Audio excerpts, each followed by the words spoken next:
come to us young people for hope? How dare you? You have stolen my dreams, my childhood with your empty words. And yet, I'm one of the lucky ones. People are suffering. People are dying. Entire ecosystems are collapsing. Globalisasi merupakan fenomena yang tidak dapat dilepaskan dari kehidupan masyarakat di berbagai belahan dunia. Dengan adanya globalisasi, hambatan yang disusun negara pada suatu regulasi perlahan akan berkurang. Negara-negara tersebut terdorong untuk mengurangi hambatannya guna mempermudah memasuki ruang lingkup yang lebih luas lagi. Proses dari globalisasi sendiri semakin berkembang pada beberapa dekade terakhir. Cerminan dari salah satu wujud adanya globalisasi adalah dengan terbentuknya Association of Southeast Asian Nations atau yang biasa disebut ASEAN sebagai kawasan yang berintegrasi tinggi. Globalisasi telah menjadi fenomena global sejak tahun 1980, mengakibatkan meningkatnya keterkaitan dan integrasi ekonomi dunia. Fenomena ini berdampak pada berbagai aspek, antara lain masalah ekonomi, politik, sosial, budaya, lingkungan, dan keamanan dunia. Negara-negara termotivasi untuk mengurangi hambatan dalam menggunakan teknologi, yang berujung pada peningkatan devisa dan pemenuhan kebutuhan masing-masing negara.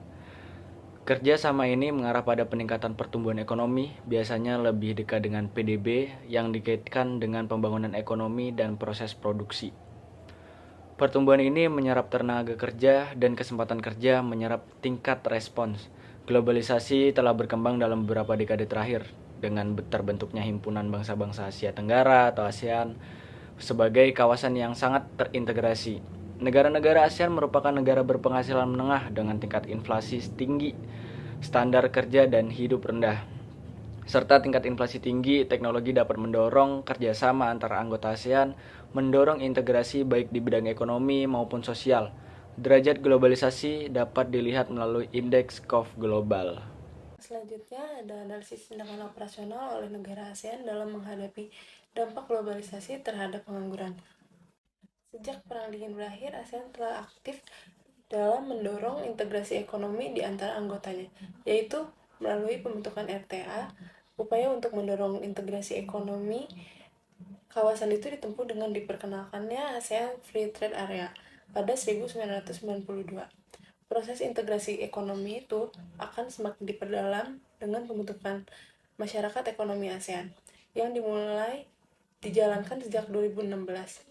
Integrasi ekonomi kawasan itu sesungguhnya merupakan upaya kolektif bagi negara-negara ASEAN dalam merespon perubahan ekonomi global.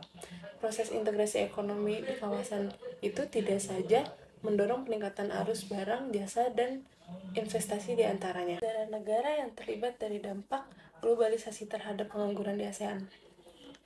Yang pertama ada Indonesia. Indonesia pada tahun 2010 mengalami peningkatan pengangguran sebesar 5,61%, lalu pada tahun 2015 mengalami penurunan sebesar 3,51%.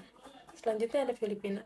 Filipina pada tahun 2010 mengalami peningkatan pengangguran sebesar 3,61%, lalu pada tahun 2015 mengalami penurunan sebesar 3,4%. Selanjutnya ada Vietnam.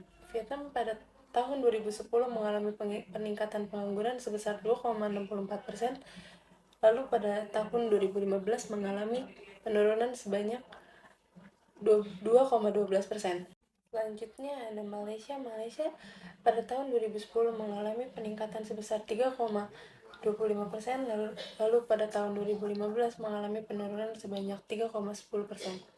Selanjutnya ada Thailand. Thailand pada tahun 2010 mengalami peningkatan sebesar 62%. Selanjutnya ada Thailand. Thailand pada tahun 2010 mengalami kenaikan pengangguran sebesar 62%.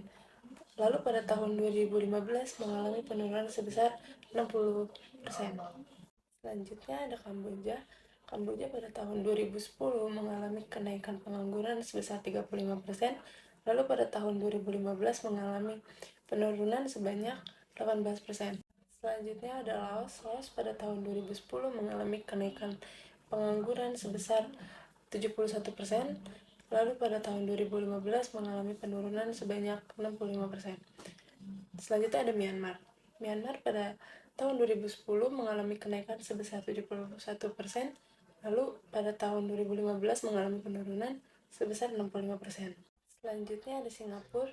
Pada tahun 2010 Singapura mengalami kenaikan pengangguran sebesar 3,17%, lalu pada tahun 2015 mengalami penurunan sebesar 1,69%. Sejak kemunculannya, globalisasi telah secara perlahan merombak pola relasi antar aktor dalam hubungan internasional. Dahulu, orang hanya bisa terhubung dengan orang lain di sekitarnya, tapi seiring dengan perkembangan alat komunikasi dan transportasi, hubungan antar manusia semakin meluas melintasi batas-batas wilayah. Dari berbagai kecenderungan isu globalisasi di atas, paling tidak terdapat dua aspek yang mengemuka dalam globalisasi dan polarisasi di dalamnya, yakni adanya aktor yang berperan dalam gerak globalisasi dan konsep status atau peran yang mengikutinya. Hubungan aktor atau pelaku dan status peranan ini tentunya mempunyai implikasi terhadap perilaku atau cara mempengaruhi subjek yang ingin mereka kuasai. Dalam tata kelola ekonomi global, liberalisasi perdagangan dan investasi adalah salah satu faktor pendorong proses percepatan akumulasi kapital. Hal ini menjadi masalah pula dalam proses globalisasi, terutama dalam bidang ekonomi. Strategi liberalisasi perdagangan dan investasi ini diyakini akan meningkatkan volume perdagangan dan investasi global, nasional, maupun lokal, sehingga dengan proses harmonis yang terjadi akan menghasilkan akumulasi kapital pada setiap pelaku ekonomi. Lalu abstraksi lain mengenai kritik masalah terhadap proses globalisasi adalah pandangan mengenai keberhasilan mengintervensi dan melemahkan kekuasaan negara yang tidak melulu bukan semata-mata hasil upaya korporasi transnasional. Menurut Robinson 1956, terdapat agen ekonomi supranasional, forum-forum politik tingkat tinggi dunia, serta elit-elit transnasional yang gencar mengkampanyekan perlunya meminimalisasi peran negara.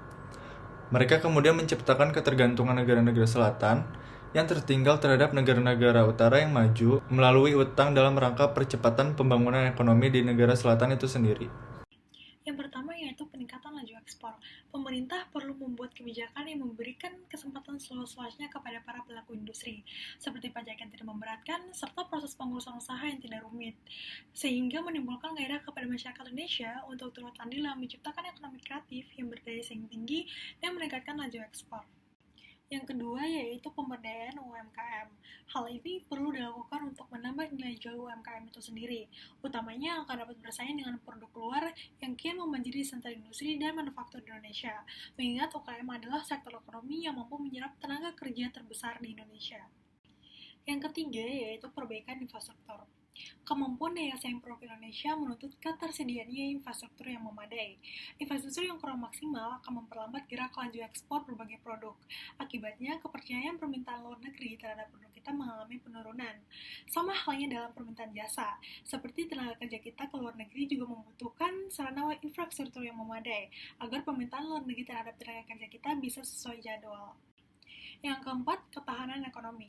Ketahanan ekonomi diartikan sebagai kondisi dinamik kehidupan perekonomian bangsa yang berisi keuletan dan ketangguhan yang mengandung kemampuan untuk mengembangkan kekuatan nasional dalam menghadapi serta mengatasi segala ancaman, gangguan, hambatan, dan tantangan yang datang dari luar negeri maupun dari dalam negeri, baik yang langsung maupun tidak langsung, untuk menjamin kelangsungan hidup perekonomian bangsa dan negara Republik Indonesia berdasarkan Pancasila dan Undang-Undang Dasar 1945. Yang pertama yaitu menciptakan sumber daya manusia yang kompeten, kompetitif, dan memiliki kemampuan yang baik dalam menghadapi kompetisi globalisasi. Yang kedua, menerapkan gaya hidup ramah lingkungan. Yang ketiga, mewujudkan lokalisasi. Yang keempat, berpegang teguh pada norma-norma sosial. Yang kelima, meningkatkan kualitas sumber daya manusia. Dan yang terakhir yaitu menumbuhkan sikap bangga terhadap identitas bangsa Indonesia. Selanjutnya, saya akan membahas dasar teori dampak globalisasi terhadap pengangguran di ASEAN. Pengangguran merupakan masalah yang tidak dapat dipisahkan dari permasalahan di berbagai negara, khususnya di ASEAN. Pengangguran adalah masalah makroekonomi yang mempengaruhi manusia secara langsung dan merupakan masalah yang paling berat. Bagi kebanyakan orang, kehilangan pekerjaan berarti penurunan standar kehidupan dan tekanan psikologis. Pada tabel yang terdapat negara-negara yang terlibat dari dampak globalisasi terhadap pengangguran di ASEAN, terlihat perkembangan tingkat pengangguran pada setiap negara di ASEAN mulai menurun pada periode 2010 sampai 2015. Namun, penurunan tersebut juga diikuti dengan penurunan indeks KOF globalisasi di tiap negara ASEAN, atau dapat dikatakan memiliki arah yang positif. Berdasarkan latar belakang yang telah dijabarkan, dengan inilah kita dapat melihat pengaruh dari globalisasi dalam aspek ekonomi, sosial, dan politik terhadap tingkat pengangguran di ASEAN.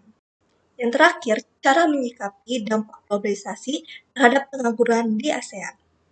Pada dasarnya, negara-negara di dunia terbagi menjadi dua kelompok dalam menyikapi dan menanggapi globalisasi ekonomi. Kelompok yang menyikapi globalisasi ekonomi terdiri dari negara-negara yang maju dan memiliki perekonomian yang kuat. Sementara kelompok yang menolak pemberlakuan perdagangan bebas merupakan negara-negara yang memiliki sumber daya alam yang banyak, tetapi sumber daya manusia yang mengolahnya terbatas. Indonesia telah memberanikan untuk berkecimpung dalam perdagangan bebas, ditandai dengan tanda tangan dari ASEAN Free Trade Area atau yang disingkat dengan AFTA. Satu upaya yang harus dilakukan dalam menghadapi globalisasi dalam bidang ekonomi, yaitu menyiapkan SDM yang kompeten, kompetitif, dan memiliki kemampuan yang baik dalam menghadapi kompetisi globalisasi. Melaksanakan standarisasi dan sertifikasi bagi perusahaan dan lembaga pemerintah untuk citra kesungguhan dan kualitas produk. Menghilangkan praktik-praktik korupsi, kolusi, nepotisme, dan manipulasi. Mendorong pengusaha-pengusaha lokal, khususnya pengusaha kecil dan menengah, untuk berkompetisi secara sehat, serta mendorong munculnya produk-produk kreatif dan inovatif dari masyarakat Indonesia.